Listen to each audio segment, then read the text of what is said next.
mabuting balita ng Panginoon ayon kay San Mateo.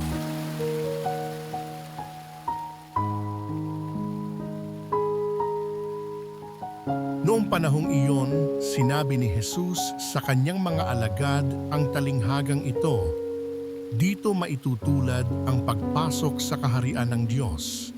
May 10 dalagang lumabas upang sumalubong sa lalaking ikakasal. Bawat isa'y may dalang ilawan. Ang 5 sa kanila'y hangal at ang 5'ay matalino. Ang mga hangal ay nagdala ng kanilang mga ilawan, ngunit hindi nagbaon ng langis. Subalit ang matatalino'y nagdala ng langis bukod pa sa nasa kanilang ilawan. Nabalam ng dating ang lalaking ikakasal, kaya't inantok silang lahat at nakatulog. Ngunit nang hating gabi na may sumigaw, "Narito na ang lalaking ikakasal, salubungin ninyo." Agad nagbangon ang 10 dalaga at inayos ang kanilang ilawan.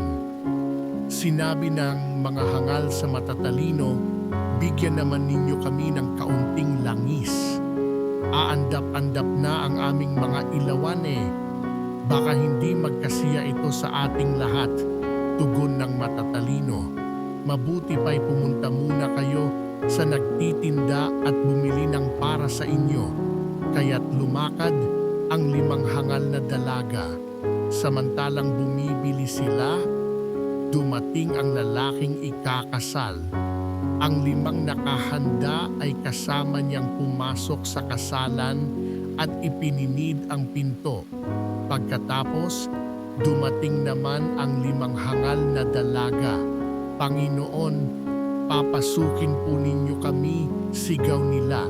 Ngunit tumugon siya, "Sinasabi ko sa inyo, hindi ko kayo nakikilala, kaya magbantay kayo, sapagkat hindi ninyo alam ang araw ni ang oras."